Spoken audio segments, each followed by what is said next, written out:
Hello दोस्तों, कैसे हो? Welcome back to my YouTube channel. तो अभी हम यहाँ पे कॉकटेल है, उसको खाना दे दिए है और यहाँ पे आ गया है new member, new family member आ गया है। देख सकते हो आप, 3 दिन का हुआ है।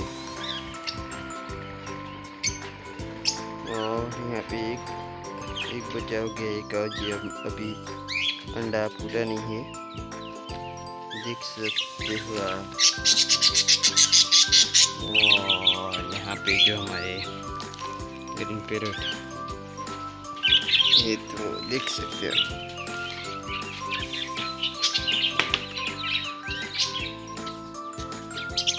यहाँ पे उसकी माँ अभी खाना खाने आ गई है, बच्चे अंदर है उसके बॉक्स में। यहाँ पे उसका बोल, और यहाँ पे ये हमारे बुजुर्ग।